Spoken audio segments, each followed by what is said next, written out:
From HYPEBEAST and Hype Radio, I am Jeff Staple, and this is The Business of Hype, a show about creative entrepreneurs, brand builders, innovators, and the realities behind the dreams they've built.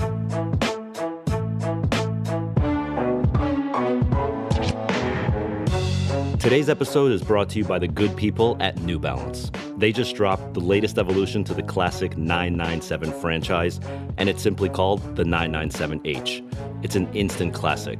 And my favorite colorway? It's got to be the Energy Red, but it's pretty hard to choose just one. It's out right now, it comes in multiple dope colorways, and it's available all over the world at better New Balance retailers. Much like what we do here at the Business of Hype, New Balance is all about supporting the fearlessly independent. Whether it's the athletes they serve or the creatives they've collaborated with, like myself, New Balance has been celebrating entrepreneurship since 1906. And this week's entrepreneur is no different. A rejecter of convention, this man is the very definition of what it means to be fearlessly independent. It's hard to pinpoint every single thing he does. He's a self-proclaimed icon living. A rapper, actor, model, designer, environmentalist. The kid is literally a jack of all trades. But one thing is for sure, he's fearless and he's independent. I am proud to have on the show for this week, in a special live recording, the one and only Mr. Jaden Smith.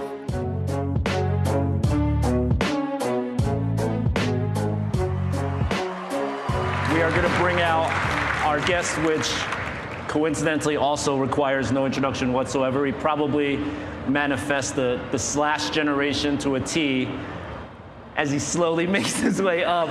Everyone give a round of applause to Jaden Smith. What up, man? Hello, everybody. How are you? Is this rose for the whole crowd? Yes, I brought this because I just wanted to spread love to everybody. Okay. Yeah. Let me adjust your mic here, just so. Oh, okay. There we go. Yeah, there you go. Yeah, that's better. Okay. Hello, everybody. So, I want to get started first with your dad just made the rounds on social media. Yes. Where he was just like, Yeah, he just went in on you. He went hard. He went really hard. That's his way of congratulating me for 100 million streams. Yeah. So I really like. Oh, thank you. Yeah. Thank you. That's no small feat, man. Seriously. Oh, thank you. I really appreciate that.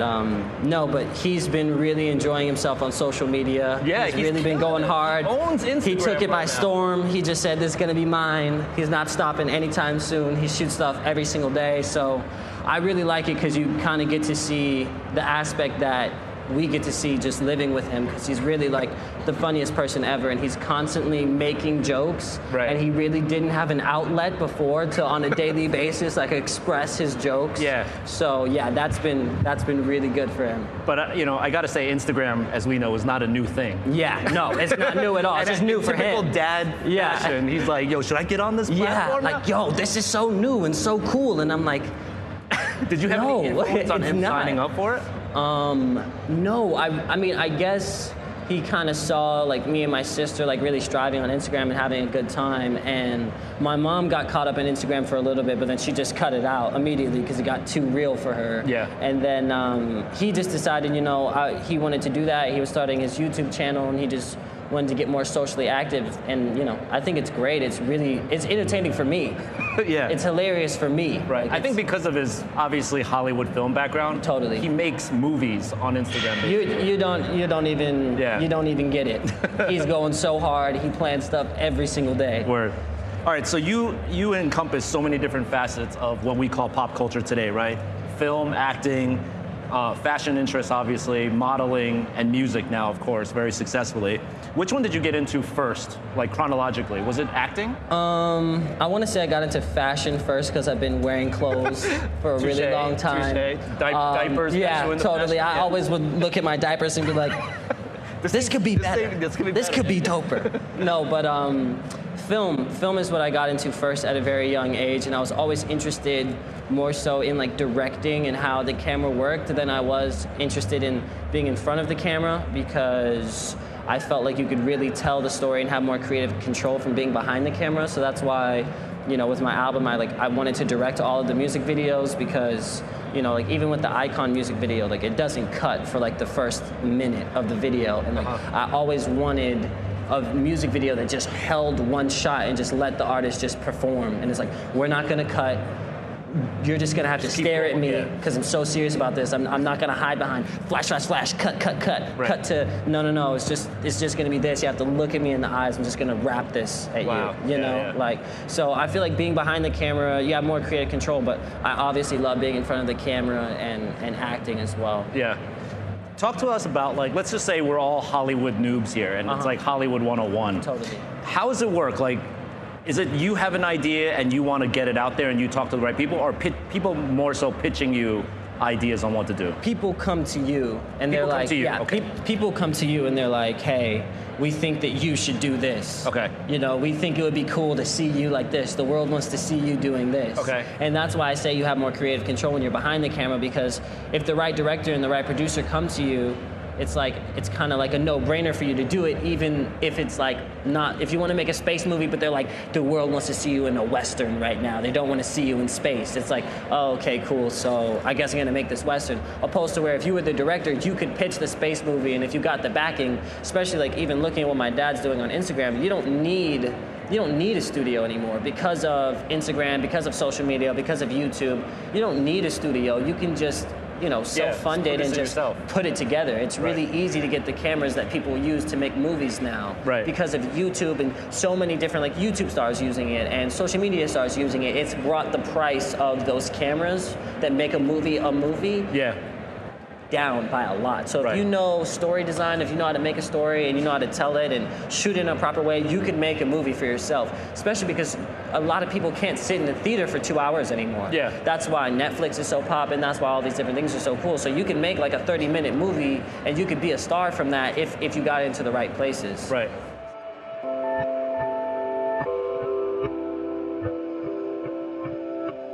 There's really no excuses anymore.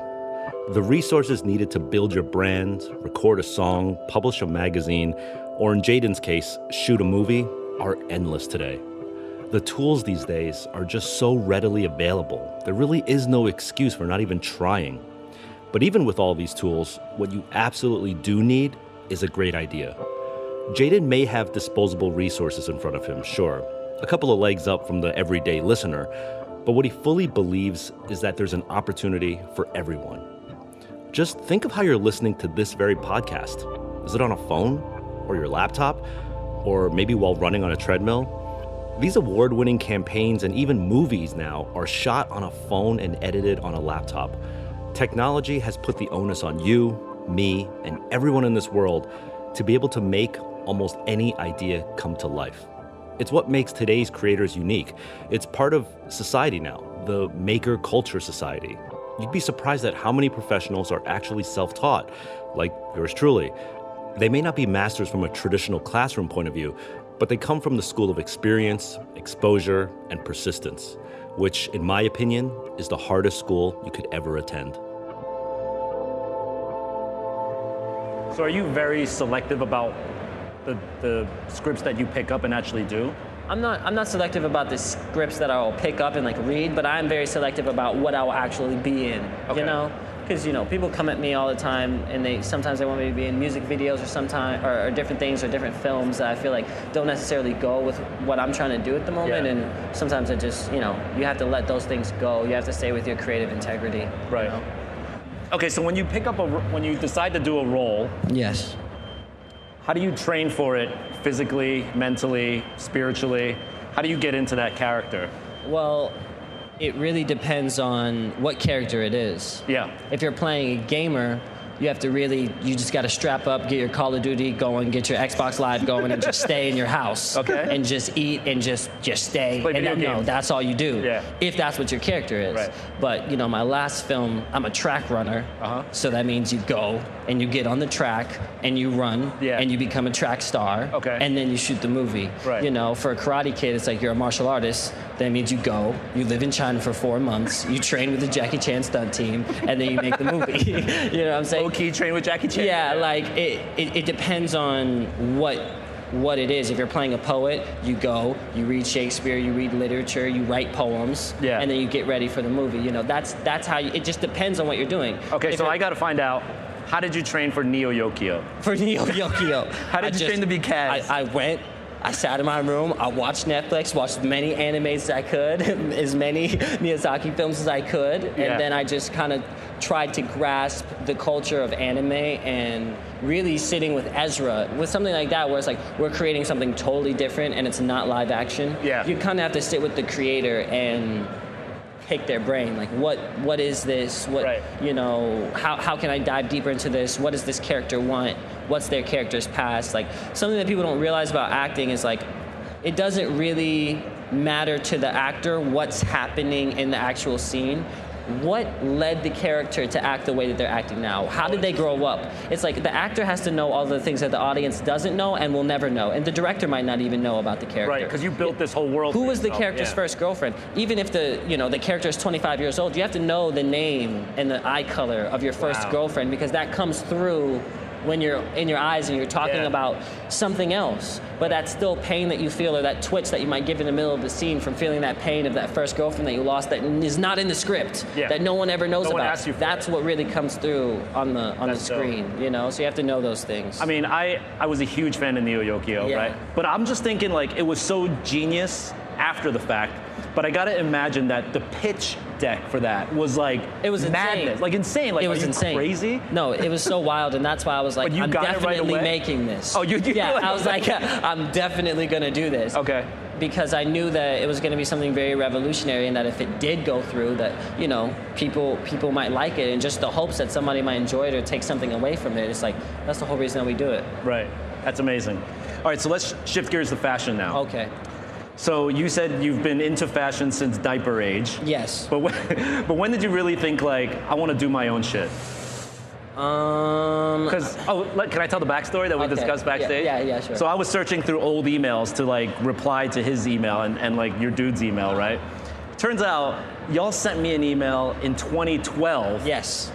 So that's 6 years ago. Yes. Being like, yo, I got a brand and I want to do a pop-up shop in New York City. Literally. That came up. That like literally happened. 6 years ago. It's crazy. So how old were you 6 years ago? Oh man, 13? I guess like 12, 13. Yeah, literally like. Okay. So you're 12, 13. So I started. You were trying to do a pop-up shop. I was like 12, and we hit you up because we were trying to do a pop-up shop in New York, because I just wanted to innovate. I didn't know what I wanted to innovate, but I just wanted to do something new. I wanted to have a fashion brand like for the youth, like made by the youth, and we did. You know what I'm saying? We still do, even though we've gotten older and we've kind of evolved the way that we do things. But when I was young, I really wanted to have clothes that no one else had. It all started with the discovery of drop-crotch pants. Okay. And realizing, oh, they don't make them in black.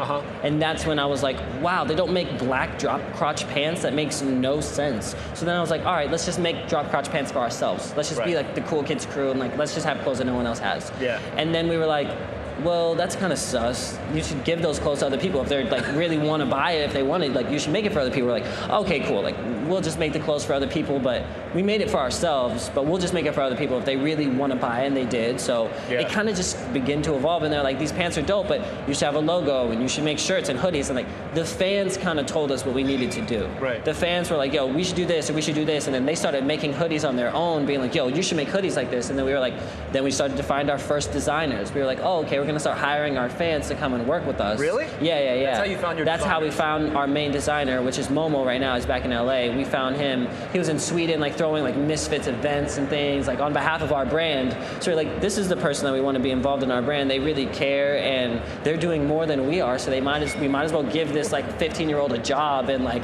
have them be like a real deal designer at a super young age. So that's what we did. I think from our generation, that's called a bootlegger. Yeah. You hired a bootlegger. You hired like the best bootlegger. No, because they were doing things that was doper than what we were doing at the time, you know, because our head wasn't fully there on the fashion. So, you know, that's what we did, and we reached out into the culture of the people that were actually liking the clothes, and we're like, yo, we want you to work with us. We want to give you an opportunity if you're really, you know, we just wanted to reach out and give somebody an opportunity. And that was, even back then, that was called Misfits. Yes. So it's the same name today. Same name today. That's Misfits. dope. Yeah, because that's just how we've always felt, you know, like nobody really felt like they ever like could just rock with us or like understand the things that we would talk about, because we were always talking about like changing the educational system and evolving science through the youth and all of these different things. So we were like, yo, and then somebody else, like everybody told us what we should do. They're like, your brand should be called Misfits because no one gets you guys. You don't make sense and no one understands like what you're trying to push and what you're trying to do. So you should call yourself Misfits. And we were like, that's the only way people will understand. And then we were like, oh, okay, cool. Like we'll just run with that. And then that's what we've been doing just ever since.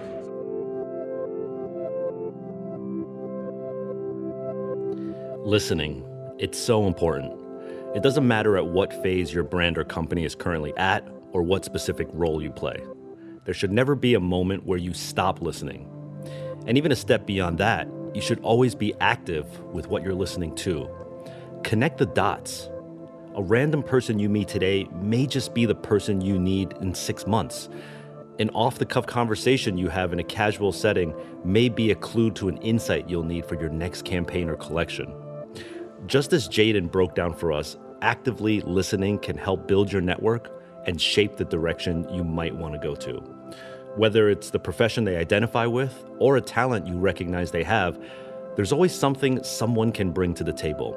Because face it, there comes a point where you can't do absolutely everything, especially if you continue to grow. Connect the dots with the people that you're interested in, because other than yourself, these are the ones who will help pave your future. So from a fashion standpoint, you got a dope fit on, but like, thank you. Where do you start? Like, when you get dressed in the morning, like we start from the shoes and then we build our way up. Do you do the same thing, or you're like, you start more with the top going down? Well, I guess you could say I kind of start with the shoes too, but it's a little different for me because I wear the same shoes every day. You wear these shoes? Yeah, I've been wearing these shoes for like 4 or 5 months straight. These are Louis Vuitton men's, right? Yes. No, these are Louis Vuitton female shoes. Oh, really? Yeah. And I've been wearing these for like 5 or 6 months. I can't really think about like different shoes. I have these same shoes in like different colors, or I have like this one pair of New Balance shoes I wear every day too. And I just switch off. And then I wear the same clothes every day too. Okay. So I've been wearing this outfit for like a few weeks. That's dope. I love that. You're like the new Steve Jobs. Yes. Yeah. Exactly. When you create like working on a film versus music versus fashion, is the creative process exactly the same, or is it like different for each one? The creative process for the fashion and the music is really the same, because it's like, what do I want to inform? Okay. Like, what message am I trying to get across? Okay. The creative process for films, as an actor, you're a pawn.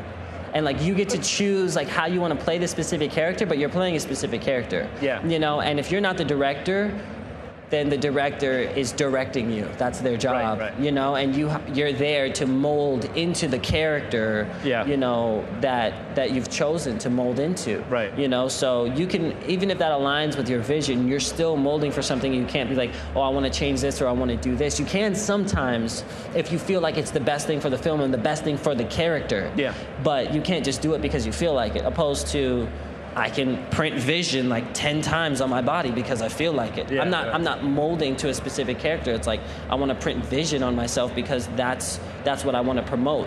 What you want to promote doesn't get to come through with film or music. It's like you get to control it. It's yours. Yeah. It's fully yours. So, you know, with the music and with the fashion, it's fully yours to mold and to create. So that's why I feel like it's a lot easier. Am I safe to assume that modeling is like the most pawn of that whole thing? No, because You actually get more control when you model? you get a little bit more control when you model because it's only one day. Okay. It's like one day opposed to 4 months. Yeah. So on one day of modeling, you could be like, no, we got to do it like this. I don't want to do this. We got to do it like this. And they're like, well, no, that doesn't work. Well, it's like, but you only have one day.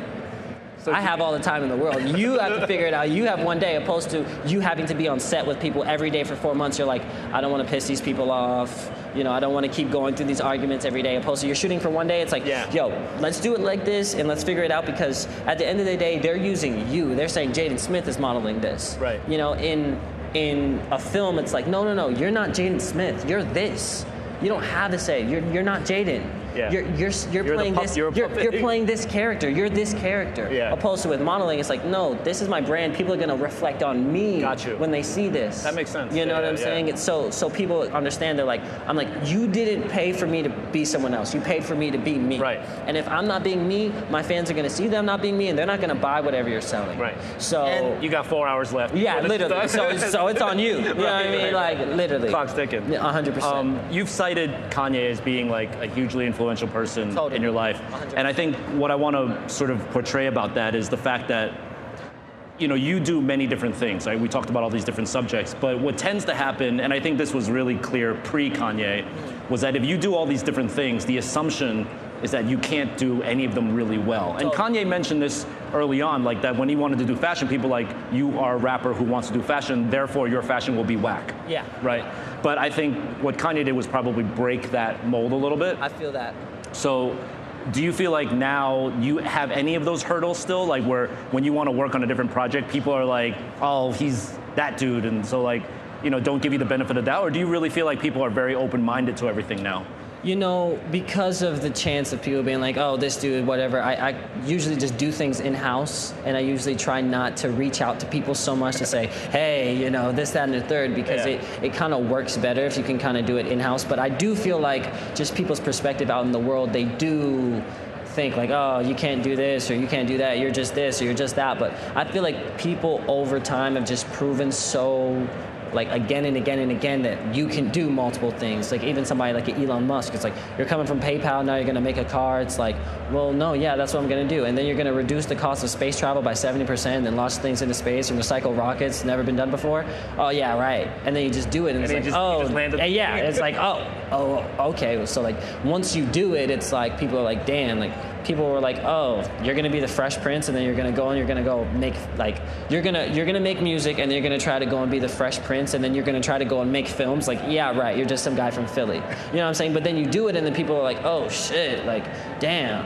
Yeah. You, like, damn. You really did that. That's why there's a car rolling around the planet now. Literally, right? in space. Because nobody believed them. Yeah, 100%. We spoke about the misfits before, and education.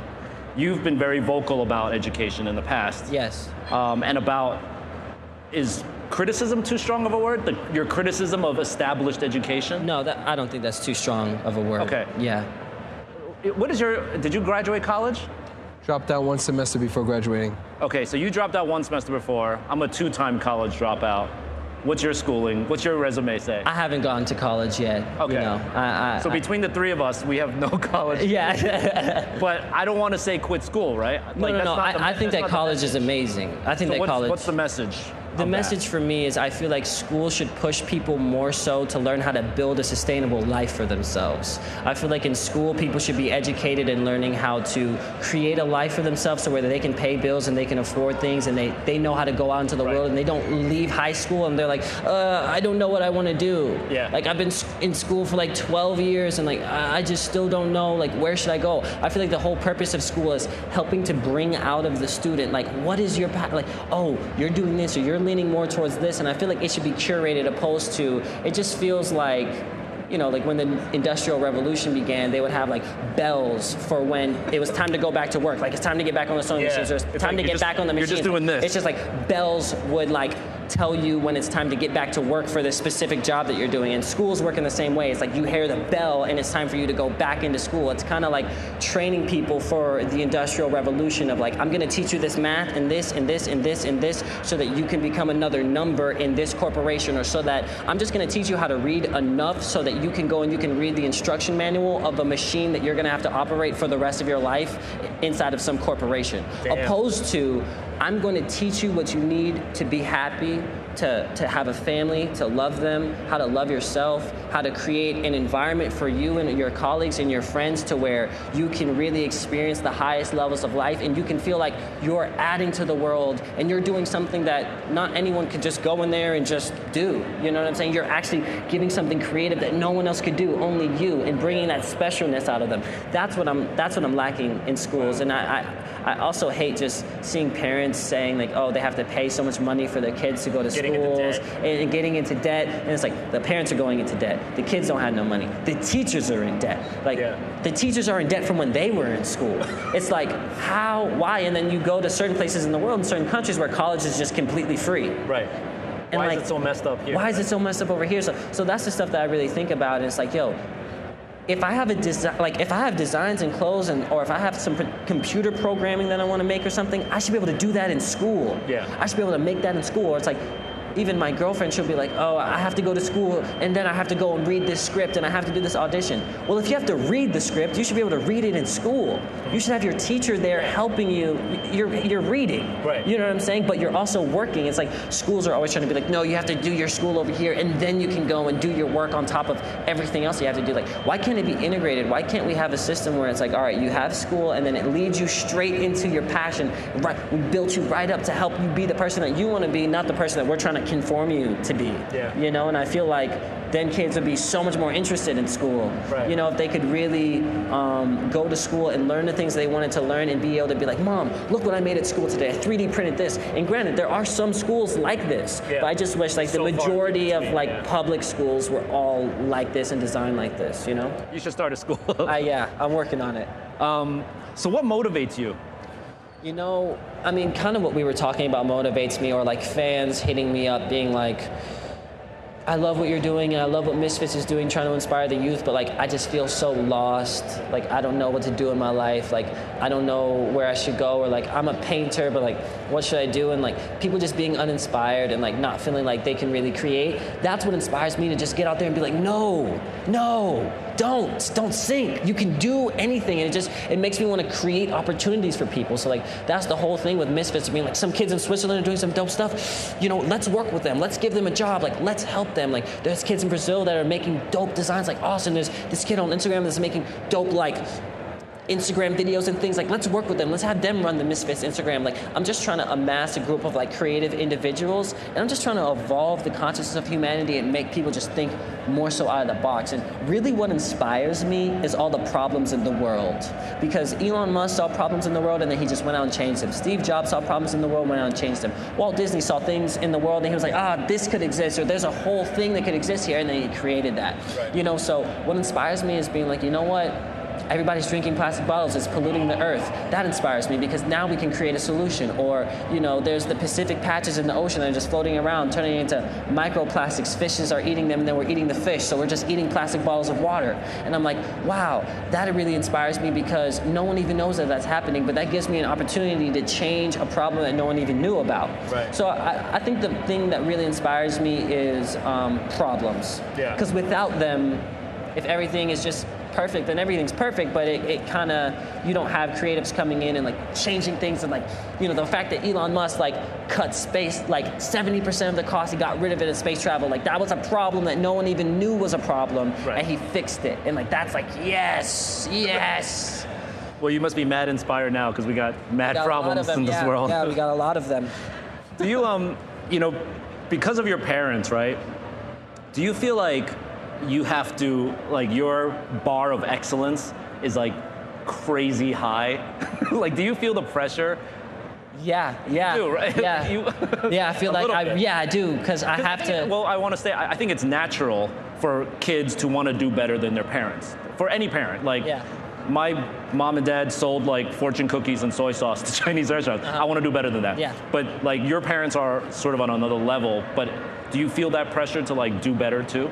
I do, but someone was talking to us recently about competition, and they were like, you can't base yourself off of wanting to do better than someone else, because then you're just gonna, as soon as you're better than them, as soon as you beat them by a millisecond, you'll just stop running. Yes. You'll just stop, like, you know what I'm saying? Right, like, I'm done. Like, yeah. I beat you, that's all I wanted to do, opposed to being like, no, do as good as you can do.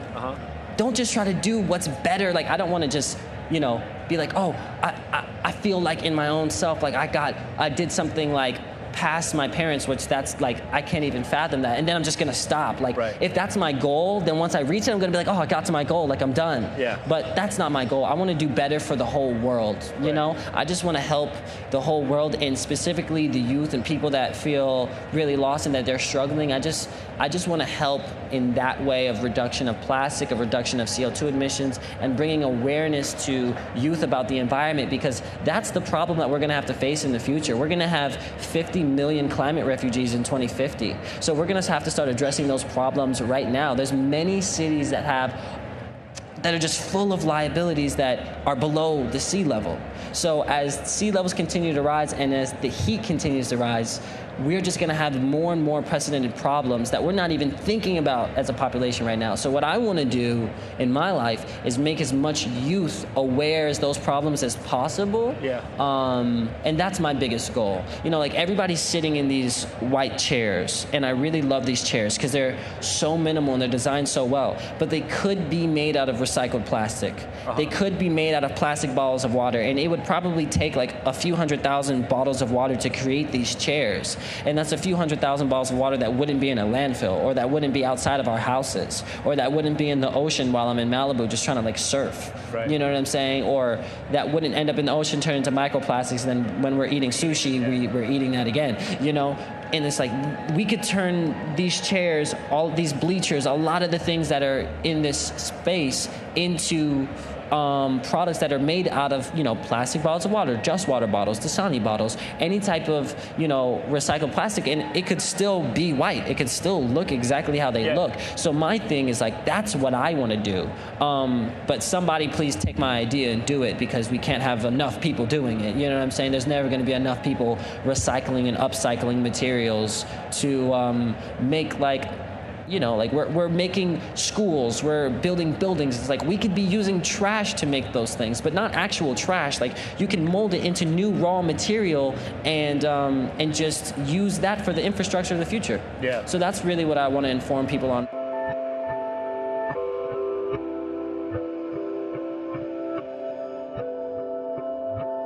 Man, that's how you go beyond expectations. And as Jaden puts it, do as good as you can do. I can't imagine the pressure, the level of celebrity his family has, and the media microscope that's put on him. He can be scrutinized with every lane he gets into, but he still finds a way to think and create on his own terms. Forget what's given to you. Part of your foundation is your thinking and worldview. What's great about Jaden is the thinking around how you measure yourself and how you let that be the guide to what you're passionate about. Basing your success, failure, even pure existence on someone else only holds you back. When that time comes when you pass them up, then what? Look for the next person? No. Think about how you and what you're building on can make a greater impact. Be smart about your goals and measure against them, because that's where true progression happens. Does that really stress you out? Yeah, it does stress me out. Okay. Yeah, it keeps me up at night. Really? Yeah. Wow. Like it keeps me up, like, Does for anything real else up. stress you out besides the world's problems? That's at the top of the list. There's definitely other things that stress me out, though. Do personal things stress you out too, or you're just like on save the world? Personal things definitely stress me out. Okay. Like when my girlfriend stops talking to me, I'm just like, fuck. Okay. Like, So here you're trying to save the world, use all the plastic, and you got to and figure out then how my to talk girl's to getting mad at me, and I'm like, do you not see that the vision? Like, I'm not at One Oak, bae. Like, I'm talking at a conference. That's the type of stuff that be stressing me out. I just wanted to make sure he had real people stresses No, too. yeah, I do. Okay, cool. I do. All right, well, thank you very much, man. No, I want to open it up to audience Q&A, but thank you. What's up? What's up, party people? What's up, bro? What's poppin'? I'm enjoying this conference. This is royalty And here. but I really want to say something more than a question to Jaden. I've been watching you since you was a kid, musically, and I appreciate your spirit, your fight, because people really, you see, you got to understand, it's almost impossible to be a rapper's son and be successful at rapping. And there's been some other rappers' sons that came out that were really, really talented, and everybody was like, yo, you ain't your father. You ain't grow up in the streets of Philly. You ain't grow up poor. You ain't a gangster. You ain't a gangbanger like your father was. And so when I seen your latest video, the icon, I was like, fucking right, B. Like, I was just like, nah, for the culture, because, you know, I know what you up against, man, because they've been shooting everybody down. All the kids of legends and greats, they've been like, nah, you ain't from the hood. We ain't fucking with you. And then you started moonwalking in the video and all that shit. Like, fuck you, I'm here, and I'm going to win regardless. But I wanted to salute you for that, man. And you making big moves. You actually a pioneer at what I just told you about. And it's very hard to be a pioneer in hip-hop, because hip-hop been around 50 years. But what you doing is letting everybody know you could be exactly who you want to be, and you don't care, and you're going to make a name for yourself. But I appreciate you for that. Yeah, thank you. Thank you. Thank you. That means a lot. That means a lot. Thank you, bro. Good luck to the next guy who's got to ask a question. Yeah. Hi, I'm Bryce from The Cool in Seattle, Washington. This is actually just for Jaden. Who has the dreads? Oh, my mom has the dreads. They're in a glass case with a key. If you ever go to the house, they're there. If you just look right when you walk through the front door. Are you inviting us? Yeah, that's an invite. Yes, they're in a glass case. I said, you know what? This is for you guys. I want this piece of me to always be at your guys' house. So I left at my parents' house, and that's where it's at. So every time I go, I just bow a little. That was a good question. So my name is Charlton Woodyard. I have a brand called Aviated Thoughts. And hearing you guys talk, you all are aviated thinkers. An aviated thinker is someone whose thoughts push our existence beyond its actual where it is now, and to make the world a better place. I'm kind of nervous, guys. These are my icons and heroes. But my question to you guys is, as aviated thinkers, what is your aviated thought ultimately? If that makes any sense. Like, what is your divine dream purpose? Where do you see what you're doing taking you and the culture ultimately? I think ultimately where I'm trying to go with the things that I'm thinking, I'm kind of taking away from what you're saying. It's like, what's kind of like our highest vision of the world through our art? What are we really trying to push? And for me, I really just want to push, you know, just unity with everybody. You know, I just really want to push kind of like a one world vision of like a grand unification of all life on Earth, to where humans can exist synonymous with nature and vice versa, and we can continue. I kind of want to just create a real creative hub, a real creative network of all humanity, to where we can use our creativity to kind of help one another on a global scale without having to deal with like big money, and without having to deal with so much, you know, politics, and just being able to just be like, yo, I want to help you. I have this idea, and I just want to share with the world, and kind of release free patents and free ideas, and just say, hey, like, let's do what's best for everybody. That's what I would say was for me. Hi, you guys. My name is Jordan. I'm from Prime Life Clothing, Chino Hills, California. We are the scholarship winners at Agenda, Booth B20. Thank you. And my question is for Jaden, but first I wanted to just say you're truly an inspiration. And I just wanted to say, keep doing what you do, because we need it. The earth needs it. We need you. So thank you. My question is regarding to your latest album, SYRE. I listen to albums like people read books, and I really connected to your character. And I just wanted to know, where did that character originate? How did that come about? Man, that's really interesting. The whole album was kind of inspired by, it was really inspired by the sunset, and how I would feel when the sun went down, and how I felt like I would know my life's purpose when I was looking in the sunset and how beautiful it was. And then when it fully set, I would just forget. And I would forget why I was on the mountain looking at the sunset, or I would forget why I thought that it was important to do the things I was doing. So I was in a kind of a harsh place at that time. So I think the whole album kind of inspired out of like heartbreak and confusion and just trying to get out of it and trying to get myself out of it and trying to pull a bunch of people with me. But thank you for your kind words. I really appreciate it. But yeah, that's what it was all about. Hi, my name is Dean Achnani, and I own a chain of surf and skate shops in Virginia Beach, Virginia. And I am very inspired by the both of you, and through the last 20 years I've had really wonderful moments that I can remember and the reasons why I did the project. And I'd love to know what your most favorite project, your most meaningful project is up to date, and why. I think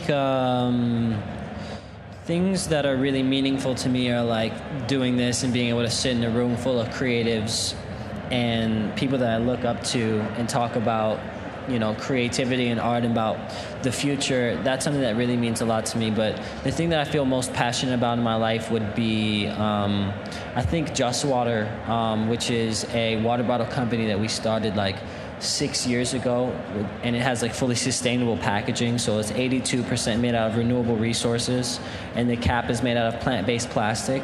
And that's something that I've wanted to create for a very long time, and I've always wanted it to be in Whole Foods, and we got into Whole Foods, and I've always wanted to collab with Elon Musk, and there's a few places in New York where they are doing a showing of Teslas, and they have only Just Water there. So I feel really, really passionate about those types of things, and I would say that's the thing that is the most meaningful for me right now in my life. So this question is for Jaden. I just want to say I love how relatable you are and how real you are. So lastly, if you can leave us with one takeaway, because I want to make sure I'm doing my part to make the world a better place. And so if I can feed the people that I come in contact with, what would you leave for our takeaway just to make the world a better place? I would say the most powerful thing that you can do on a daily basis that is really, really difficult, but it really comes down to being simple if you can get past the mental constructs that we have about it. I would say the easiest way to facilitate creativity and to help make the world a better place is something as simple as taking a deep breath and looking at somebody else and being like, hey, I love you. I think that you're a powerful being, and I think that you can do whatever you want to do in this world, and if I can in any way that doesn't interfere with my life, I would love to help you do what you can do in the world. Spreading that throughout a group of people, I feel like is the fastest way to get to change, of positive and creative change, of just saying, hey, however you do it, you give somebody a meal on the side of the street, give them money on the side of the street, sit and talk to somebody at the bus stop, whatever it is, but just spreading love to random people for no reason because you don't know what they're going through.